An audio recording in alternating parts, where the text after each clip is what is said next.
dry land and a desert. I don't know what the hinderness of the nations is.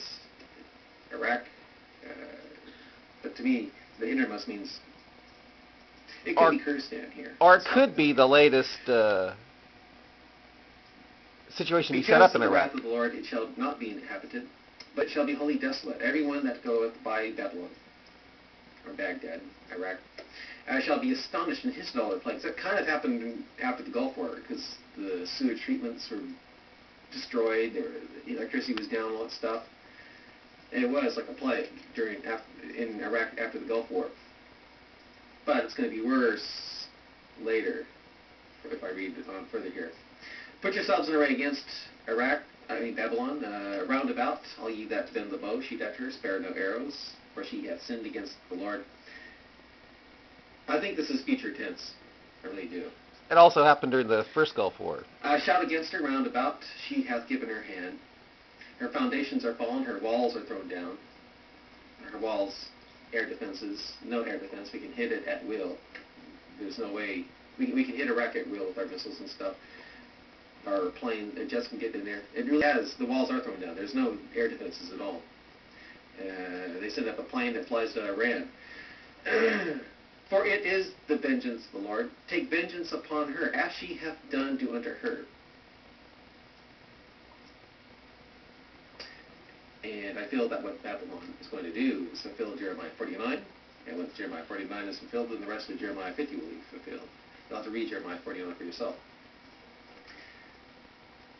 Go out, cut out the sword from Babylon, and him that handleth the sickle in the time of harvest. For fear of the pressing sword, they shall turn every one to his people, and they shall flee every one to his own land. I think this has been fulfilled a few times, actually. Actually, it was fulfilled again. People are getting out of their UN inspectors. They got out of there because they were afraid that they didn't want to be there during the attack, so they pulled out. The reason why it's called him that handleth the sickle, cut off the sword from Babylon. I think that the sword from Babylon was during the 1996. The sword was the people up in Kurdistan. The CIA, they had this radio broadcast system. They're trying to sow discontent with Saddam, so there'd be an uprising and help. Or actually, what we didn't want an uprising. We wanted them someone close to Saddam to shoot Saddam. And so it was like this Radio Free Iraq thing where they were, I think the sower is sowing propaganda, the sower, and then they were cut off in 1996. So I think that was fulfilled here. And him that handled the sickle, the one who handles the sickle is the one who reaps, and the one who was reaping was the UN weapons inspectors, UNSCOM. They were trying to reap Iraq's weapons of mass destruction, and yet they are cut off here, and then they leave.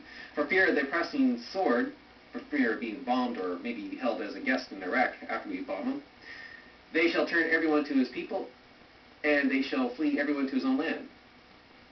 The United Nations, they go back to their own nations, their own land. Okay, Israel is a scattered sheep. Or it could be the future. First the king of Assyria. Maybe it hasn't happened yet. And last this Nebuchadnezzar.